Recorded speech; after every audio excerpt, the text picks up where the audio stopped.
in my world, I run into critics every once in a while. And the critics will say, you know what? How and why would you believe in this thing called creation? And I'm the first to put up my hand. I can speak to that. I have good answers. And I'm glad Jordan does whatever he does. And I'm able to, I think, give a very solid response to that. We can talk about the probabilities of stuff happening. We can talk about the amazing thing that our world is in this location, that we have these planets around us that protect us from the meteorites, and they provide gravitational pulse so we don't get any huge rocks hitting us. We can talk about the fact that our world is spinning at such a perfect revolutions. If it was 10% faster, 10% faster or slower, the planet would either freeze or cook. And then we can, I can give interesting information, at least I think is interesting information regarding the DNA and all the stuff that happens. So I can get good information and good answers on that. And then the critics will ask, well, what do you understand about this person, Jesus Christ? And I think I can quickly raise my hand and say, you know what?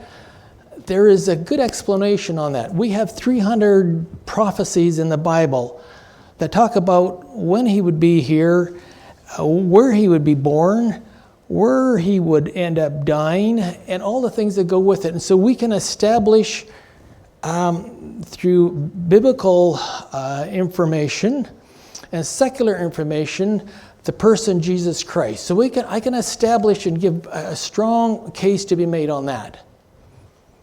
And then I get challenged on, what about the 10 Commandments? And I believe I can give a very solid response on the validity of the 10 Commandments. Thou shalt not kill. This is a good thing to do. Don't kill people.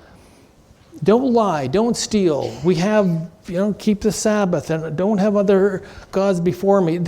I can give you a solid argument on each one of those.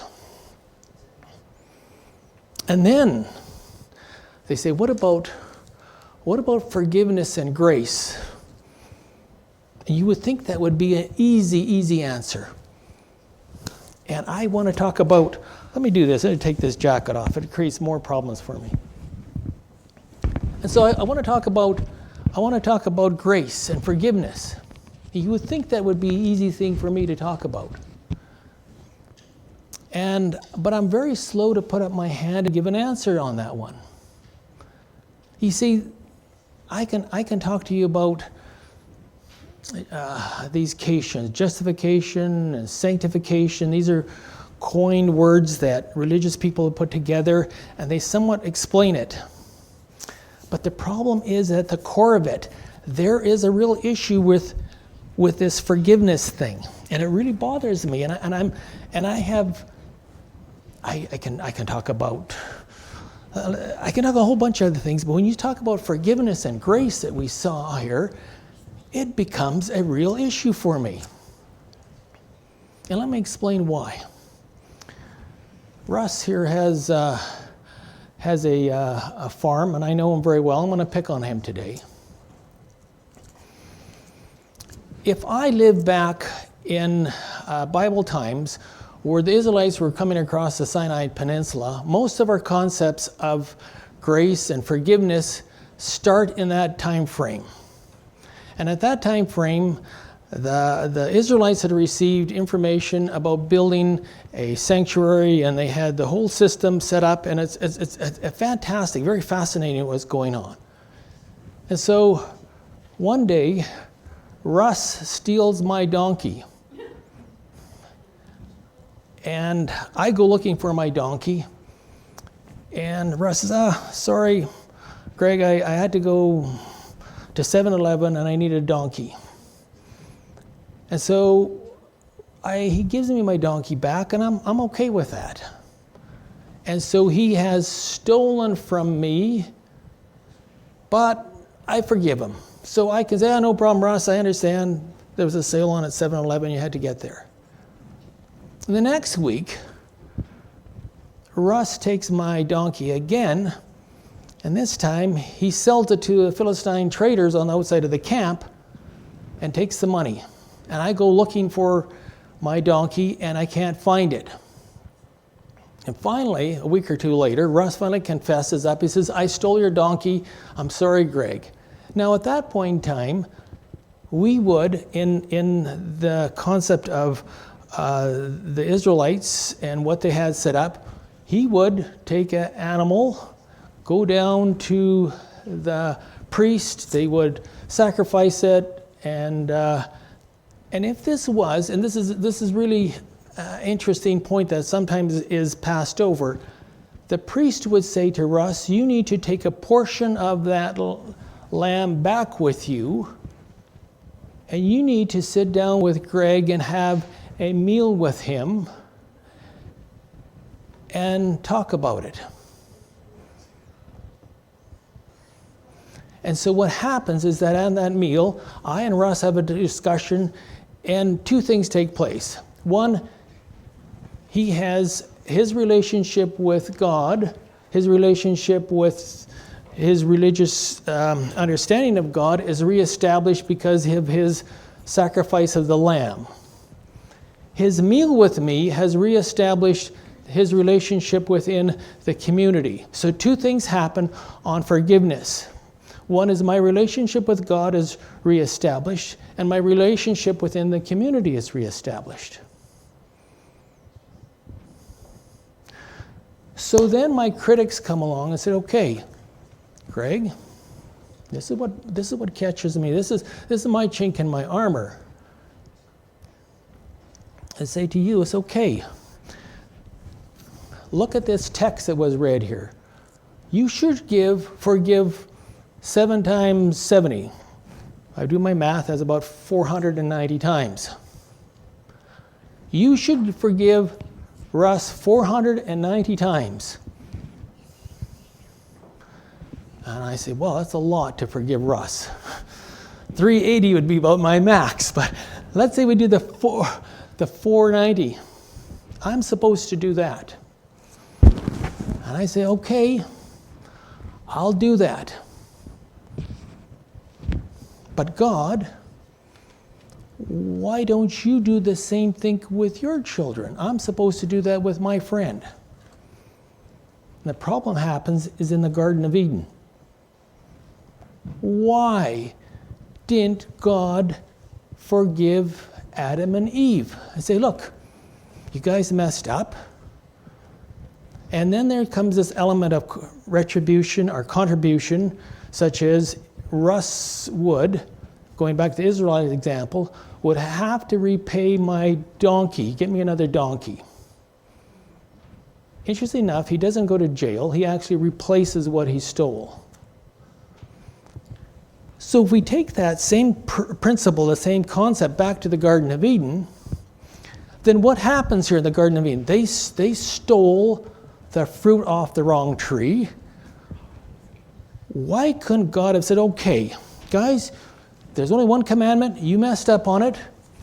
I'm going to send you out of the Garden of Eden, and you spend 50 years out there and eat Brussels sprouts. I assure you they would never go back and eat that fruit ever again. You're asking me to forgive Russ 490 times, and yet you don't forgive Adam and Eve once. That, to me, is problematic. Where does the grace come in? Why should I be more forgiving than God? And I have a problem with that. This doesn't make sense. This bothers me, and I want to talk about all sorts of other things. But the core of it is that I am asked to forgive when God doesn't forgive, doesn't show an example of that. This is a huge problem. Back in the 1600s, the same thing erupted. There was King Charles was involved with the British Isles. And King Charles, in the early 1601, decided to make some rules and regulations that were really not nice for the people there. Taxes and one thing after another. The interesting thing is that he had the understanding, and the royalty at that time did, and was not uncommon, that the king, by the very nature of his being kingship, he could make rules and regulations that didn't apply to him. He was above the rules. He was above that. This whole thing didn't work out very well. There was only about 4 to 5 million people in the British Isles at that time. Almost 1 in 30 lost their life over this idea in the next 50 years. And finally, King Charles was brought in, and there was 2 groups. One is that the group that was the royalist that were supporting the king, and there was the other group that were the parliamentarians, which ultimately we see the Protestant movement and various other things that are associated with it. They'd take the king and they'd behead him. Sad day for the king. But he, at his very last statement, he was still convinced that he had the authority to make rules and regulations that everybody else had to follow, but only him. The sovereign was above the laws of the land. So what happens at the Garden of Eden is that we see the sovereign is above the laws of the land. That's what I'm arguing today, is that I'm asked to forgive Russ. I'm asked to give him grace. But God does not do that with his own children. I'm back there with, we should really have we really got to rethink this. The whole idea that the sovereign is above the laws of the land is just where I end up having a problem. So let me go back to this concept of what happened here. I'll invite you to turn with me here to Genesis. And one of the things that I have discovered is that by reading this over and over again, I found something in there that makes a lot of sense.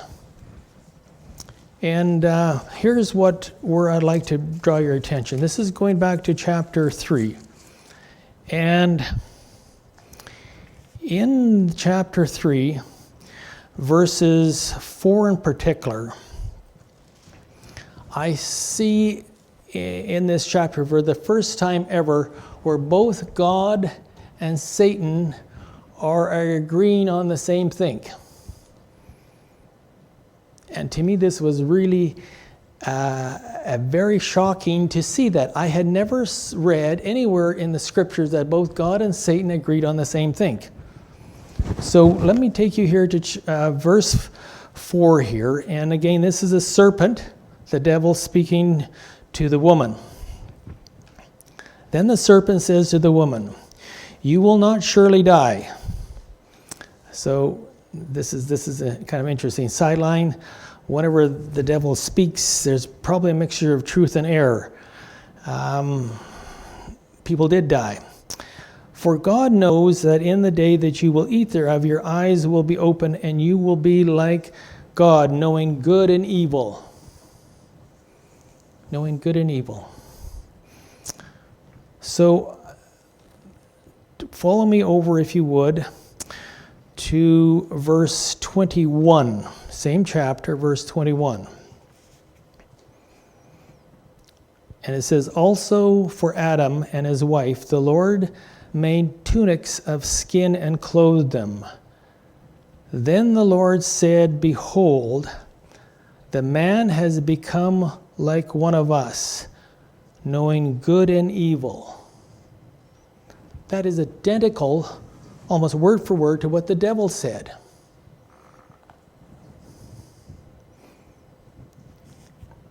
And in this,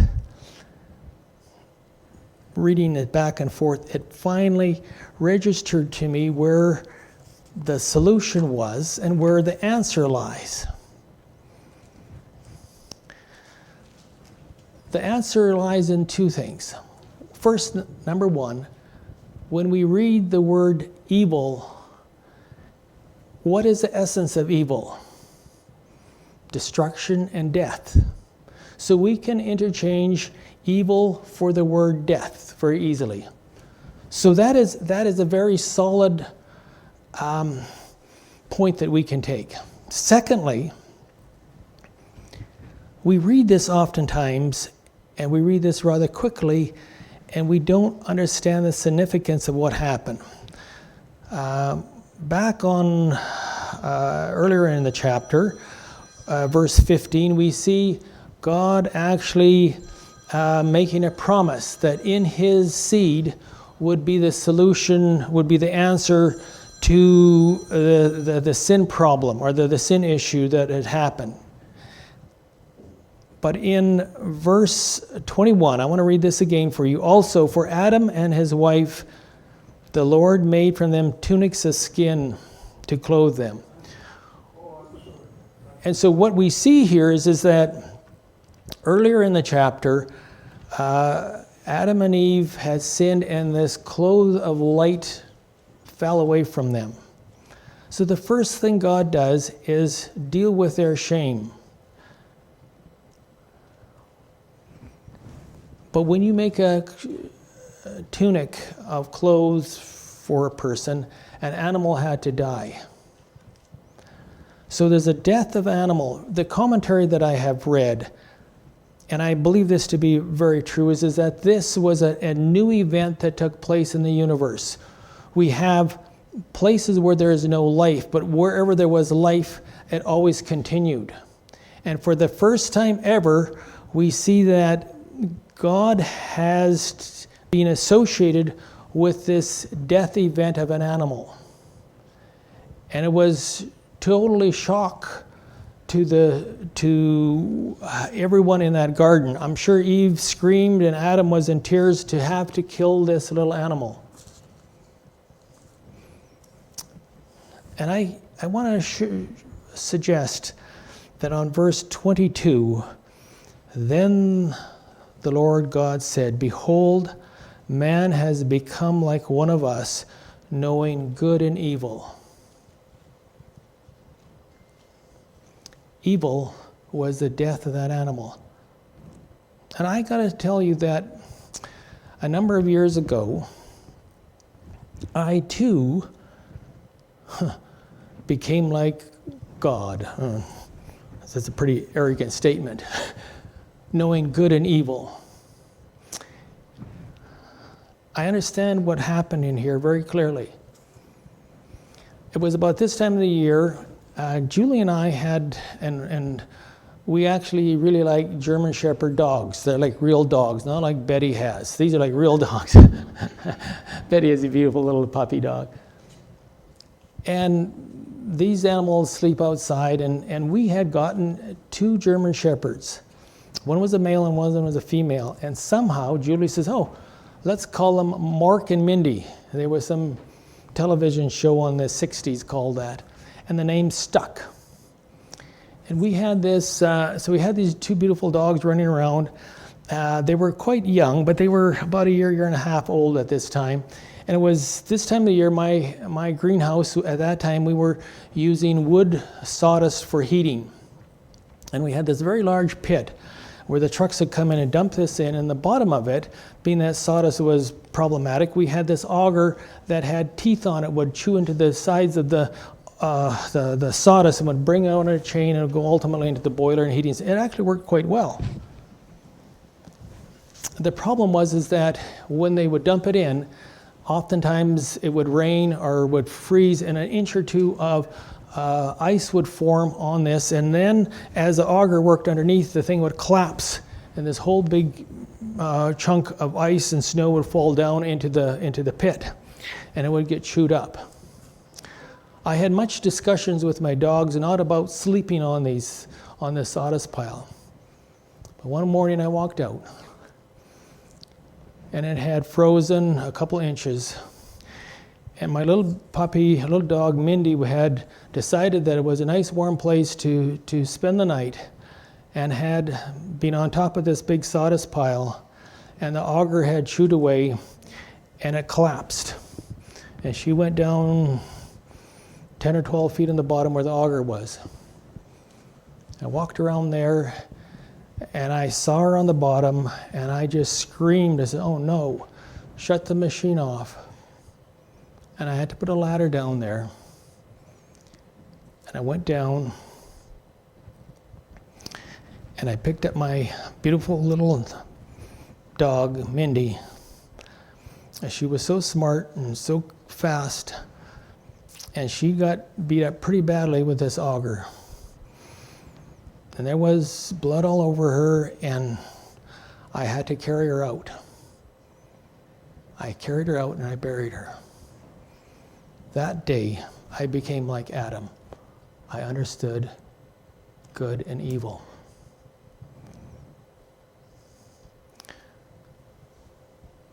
The problem, what we deal with, is that Russ and I with the donkey is a physical thing that happens. We have a donkey that is being stolen, the donkey that is returned, the donkey that is replaced. We have things. And in the 10 Commandments, we have about 7 or 8 physical things that happen. Don't kill people, don't do this. And then there's a whole cluster of things that are not physical that we're not supposed to do. Don't lie. They're intangible items. And so what took place here, what takes place is that when Russ has stolen an item from me, it can be replaced. But what takes place is that if he says something bad about me and says, "You know what? Greg goes out and kicks his dog and make accusations about me," it's an intangible item. He can say sorry, and I can give him forgiveness, but the intangible item cannot be taken back. So what happens is that we have two different types of events. The tangible thing that can be taken back, the intangible thing that can be forgiven but can't be taken back. There was an interesting event that took place in heaven.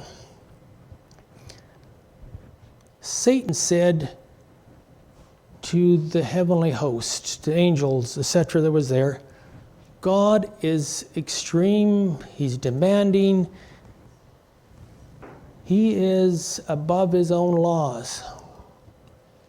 He's a sovereign, he makes the laws, but won't follow them through. The same accusation that was said about King Charles is being said about God. So when we look at the difference that's taken place in heaven, we see that God has let Satan run with this, and he has let him take this lie and continue to propagate it. He's published it over the universe. But something remarkably happened. He took up that challenge and said, "You know what? I am willing to meet your challenge. I am willing to accept the challenge that says, you know what? Man is able to live by the rules and the laws of the 10 Commandments." And instead of coming into this beautiful, pristine garden, he says, "I'll come into the form of a little baby."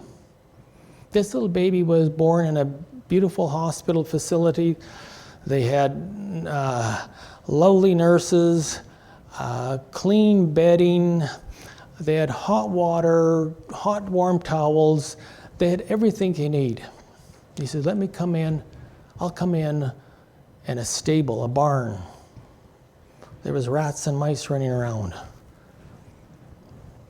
Joseph lays his coat out or blanket out, and Mary gives birth at ground zero. He comes in at ground zero on this planet. He comes into a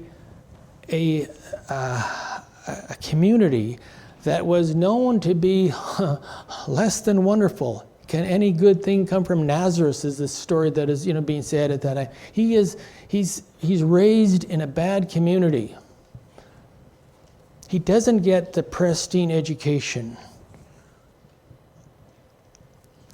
And then we see him going to the end of his experience, his life.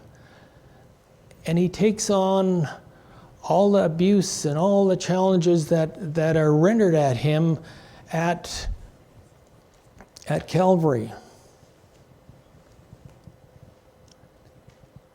And now we see Satan has published all these things about God, saying that he is extreme, he is problematic, and that he demands things of people. He puts laws and regulations in, but he himself doesn't follow them. Now we see God taking on that, and he takes on those challenges and speaks to it. And with that, we see God taking on our kind of our death, so to speak. But in that whole process, there is something else that happens. And in the Old Testament and in Ezekiel or in Isaiah, it talks about a really interesting concept. Christ would swallow up death. And we often talk about him forgiving things. He says, I will swallow up death. And Corinthians, the New Testament, again, he will swallow up death. Revelations, things will be swallowed up. And so what happens at the cross is a powerful thing that takes place. He swallows up death. Many times, the critics have said, Christians, you spend a whole lot of time worrying about sin and all the sinning stuff. And that's true, we do talk a lot about sin. But the big news is that what happened at Calvary, what happened is that he took on death and swallowed it up. The life giver takes on death and becomes our death for us. So when I look back at this, I say, you know what? Here is a God that has spoken to this issue. He has taken on my death and given me life. And so if we looked at that text this morning that we read, we would see that if we follow it a little bit further down, we would see that God says, you know what, you have been forgiven. And he talks about the two debtors, one that owes $1 billion and one that owes $100. And the one that had owed $1 billion, he was forgiven. And yet he throws his buddy in there that owes him $100 in jail. And the king hears about that and reverses the situation. And so today, what has taken place is that we find ourselves a God that says, you know what?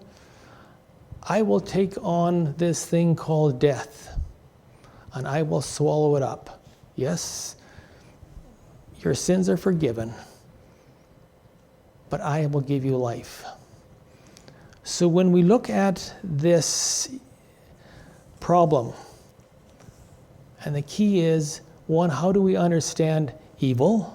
And I'm suggesting that we understand evil in the context that evil it can be easily translated to death. And secondly, when you have seen, you cannot unsee. When you have experienced, you cannot unexperience it. And so what happens at the cross, what happens with my experience with my little puppy, I cannot unexperience that. And that becomes what has taken place. I have become like God on it. So when you go back to the Garden of Eden, it really wasn't a tangible thing that happened. Yes, there was a fruit. We sometimes think it's an apple that was involved. But it was an intangible thing that really took place. And yes, God probably forgave Adam and Eve minutes after he was there. But it is like that old story that a person can go out and say a whole lot of bad things. It's like dumping feathers out of a pillow. And yes, you can forgive the person for dumping the feathers out of the pillow, but it's really hard to get them all back in. And what takes place is God forgave them in the Garden of Eden. But what took place was this thing called sin had spread itself and had entered our world. The very first person that is born becomes a murderer. We have Cain becoming, God says to Cain, sin is sitting at your door. And some translation says evil is sitting at your door. Death is sitting at your door. Avoid it. There's an interesting story that takes place in the 1800s. And it really illustrates the component of what takes place when sin enters the world.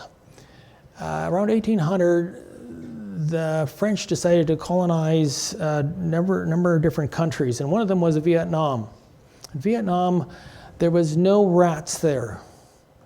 And the French rolled in with their big sailing ships, and many of them had unintentional passengers on them, and some of these old sailing ships had rats with them.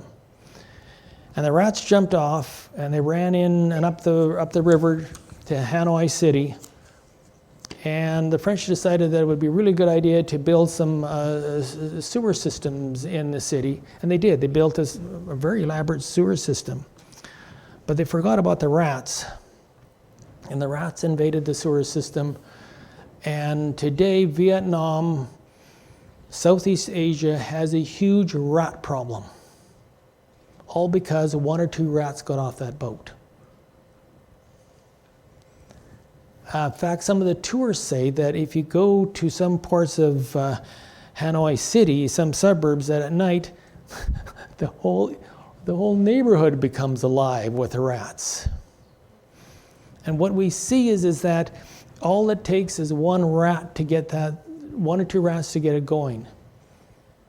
When we see what happened in the Garden of Eden,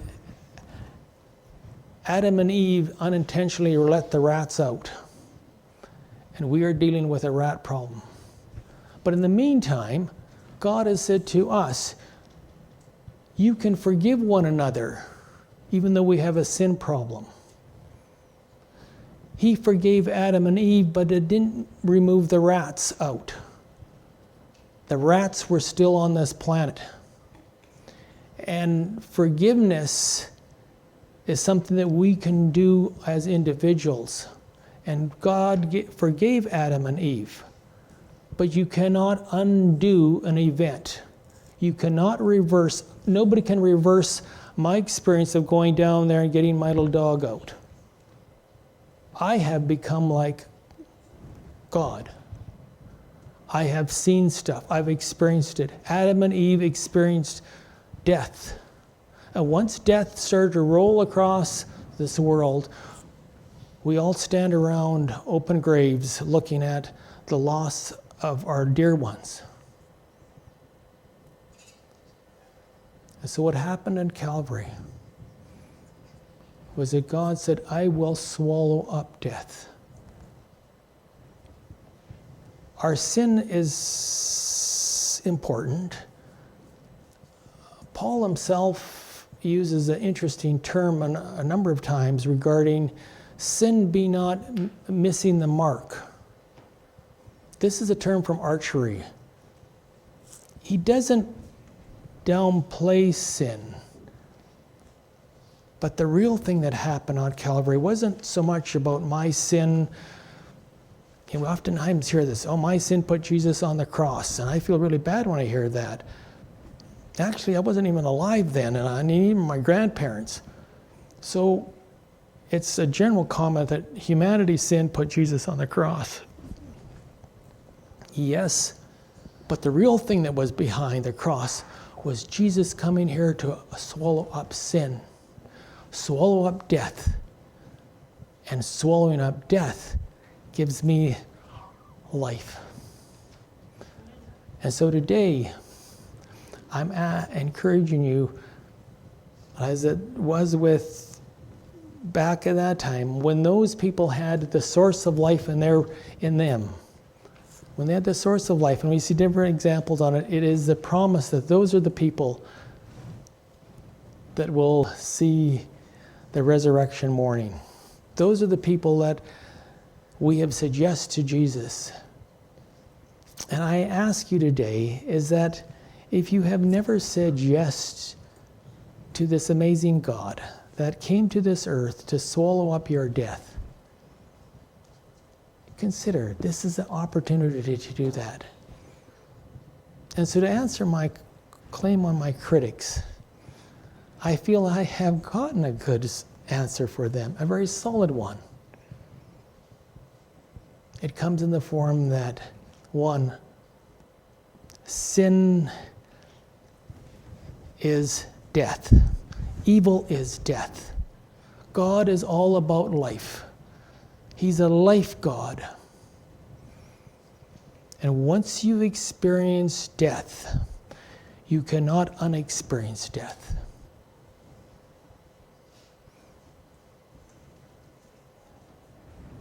So putting this in context, as the scriptures say, choose life this day.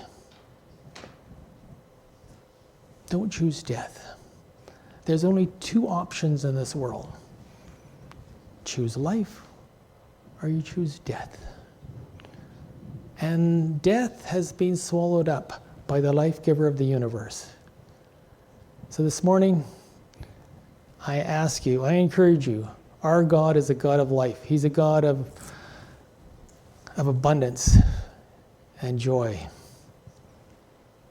We have a wonderful song that speaks to that. I invite you to sing as we stand, and I have some wonderful people that know how to sing much better than I do. Our God is a God of life.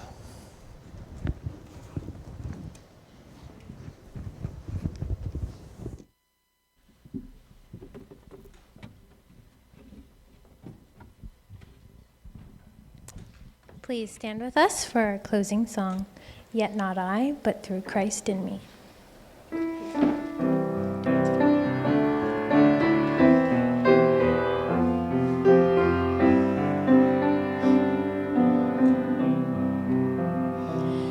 What gift